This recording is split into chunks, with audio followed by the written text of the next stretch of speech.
On the first night, the custom is that we don't lock the door to the house because one of the aspects of freedom is freedom from fear. So throughout our history, even though we lived in dangerous times, dangerous places, when it came to the night of Pesach, we left the doors open. Not open, but unlocked, because we felt totally secure and safe. So one aspect of freedom is freedom from fear or freedom from anxiety. How is that accomplished and why is that related to Passover, to Pesach? Well, the theme of the matzah within the freedom of Passover is freedom from ego. Because the matzah represents humble bread. Leavened bread rises, it puffs up.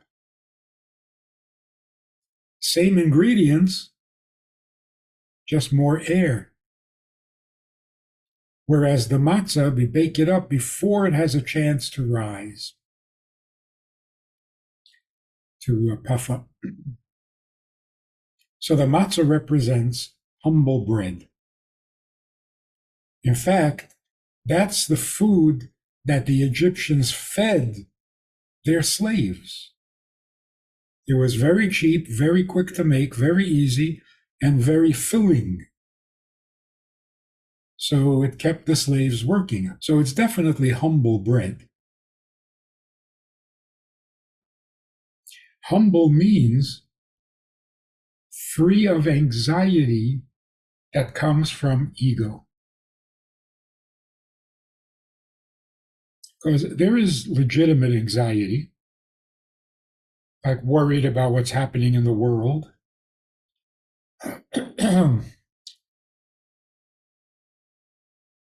Not what is it called? Free-floating anxiety?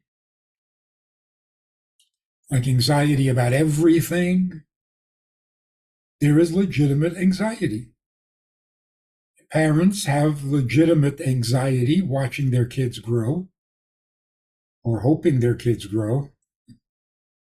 Not seeing any evidence of it, but hoping. So there is legitimate anxiety, which simply is a sense of responsibility. But then there's the anxiety we don't need. Anxiety that is not healthy, it's not helpful, it's not reasonable. And what is that anxiety? Ego anxiety. What does that mean? It means I'm afraid of what's happening to me, anxious about the embarrassment of failure, anxious about the embarrassment of coming in second.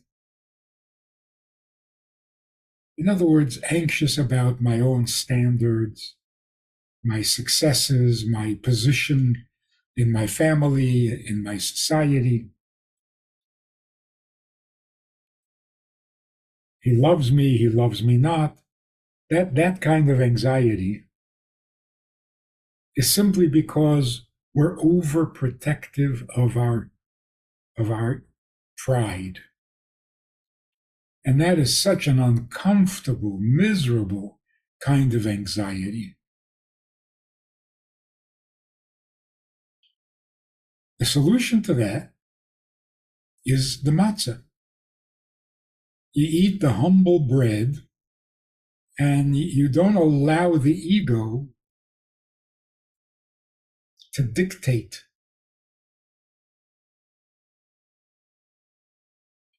We were talking over the holiday, the change in diet.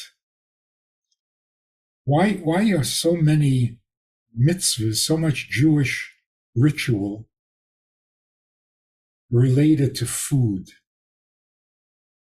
On this holiday, we eat these foods. On the other holiday, we eat the other foods. And it's latkes, or it's hamantaschen, or it's matzah, or it's blintzes. You have to have some wine, you have to have some fish, you have to have some meat. What is all that hang up on food and drink?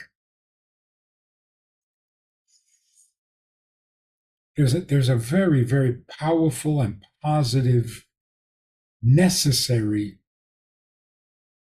discipline.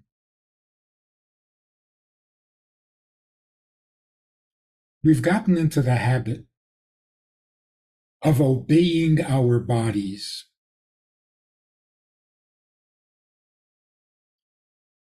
You ask a person,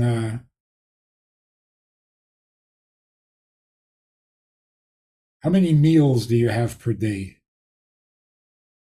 3, 2, usually skip lunch or miss breakfast.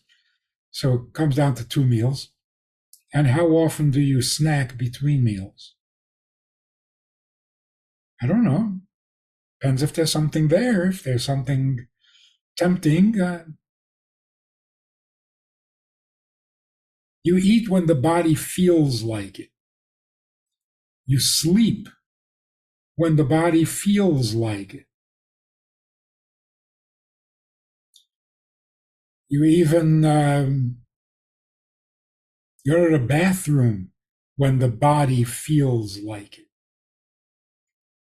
The result of that is that you become the slave to the body. The body dictates everything. Remember this commercial for some soft drink? The commercial was, obey your thirst. I think it was some 7-Up or Sprite or something. Obey your thirst. That is such a bad message. Such a bad message. It's bad for our health, physical health. The body should never dictate. It's your body. You should dictate. You set a schedule for your body. You tell your body when, how much, how, what. When the body learns to obey you, you are a healthy person. So the eating instinct, the sleeping instinct, very powerful. But if you harness it, if you're in charge, things go so much better. Things are so much healthier. So what is all this about dieting and fasting? See, we have our fast days when we can't eat or drink anything. The body learns to obey its owner, its master. So you decide when you eat, you decide what you eat, you decide how you eat, you decide where you eat. So during the holiday of Sukkot, for example, you eat in the sukkah, not in your house. So what's the difference where you eat? Oh, one of the benefits is it's just another way of maintaining ownership of your appetite, of your eating habit. So this change in the kitchen we were talking about before, covering up the surfaces, locking away your non-Passover dishes, it establishes your authority over your physical, biological impulses in a very real, tangible way. That's a human being. That's a human being. Animals don't do that. Animals don't decide their biological functions, they just obey them. And they're healthier.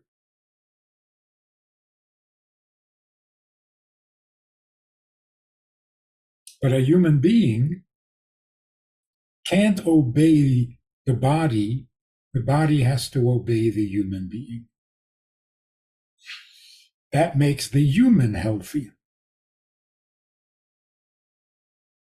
But when we let our bodies dictate, well, that's good for an animal. It's not good for a human.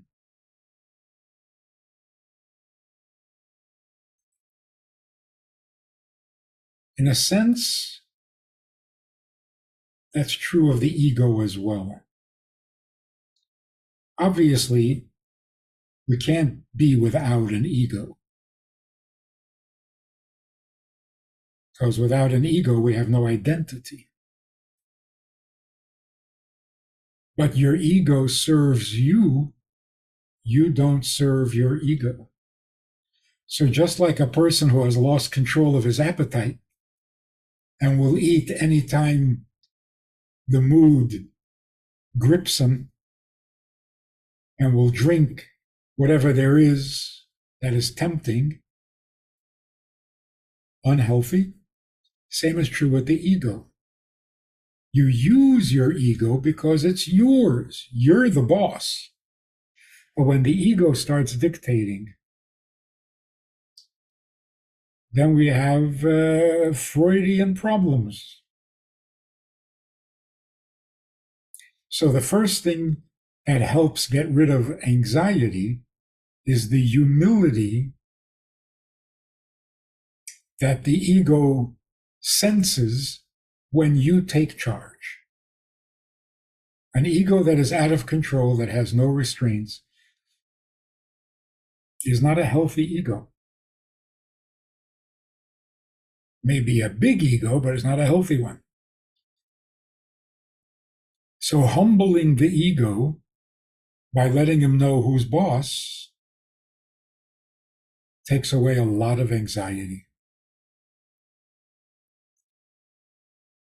The anxiety of, like, let's say, do I look good today? Do I look okay? Well, what are you worried about? What are you worried about?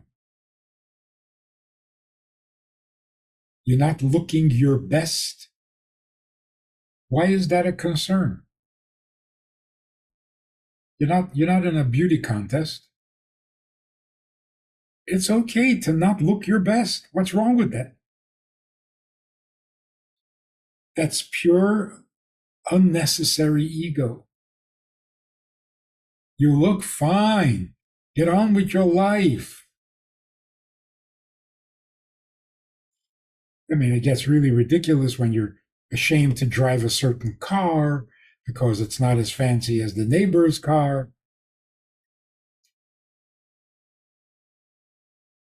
May even be a good idea to intentionally drive a more simple car so that you don't look as fancy as your neighbors. Because that way, you're out of the competition. You can relax. You know, the guy who's perfectly happy to drive his jalopy is a much happier person.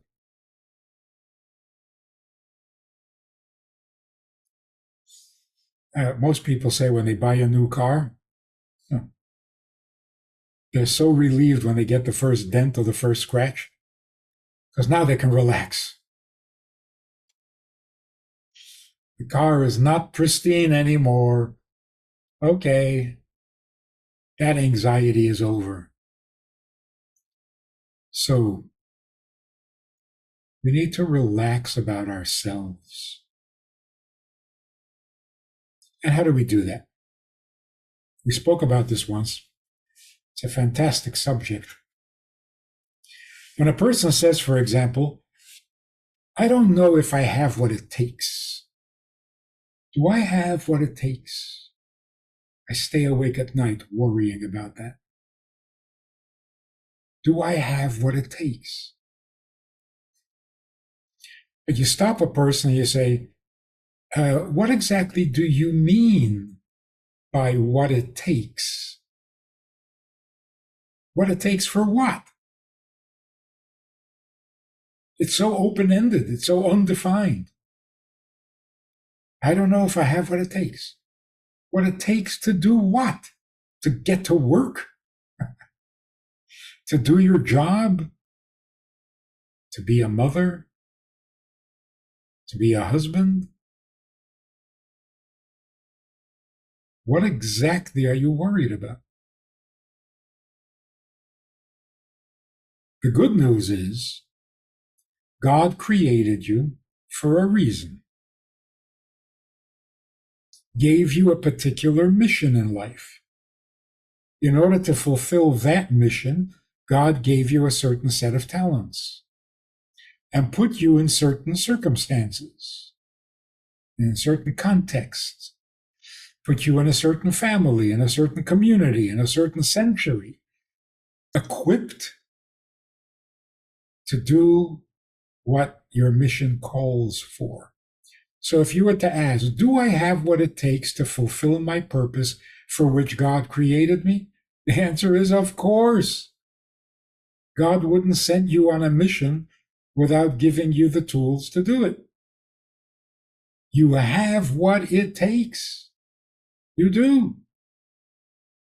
But if you go off and try to accomplish somebody else's mission, then maybe you don't have what it takes, because you weren't given tools for somebody else's mission. You were given the tools for your mission. So there's never a question of, do I have what it takes?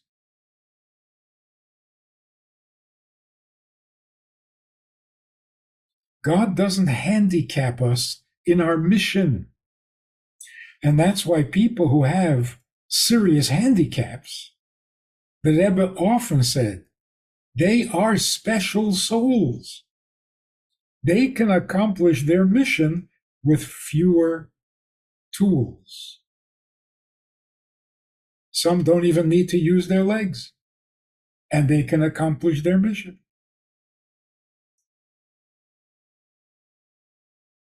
Whereas most people, to accomplish their mission, they need the use of their legs. So, is anyone ever in history, in the past or in the future, without the ability to fulfill their mission? Has there ever been a person who didn't have what it takes? Never. So look at what you have, and that will tell you what your mission is.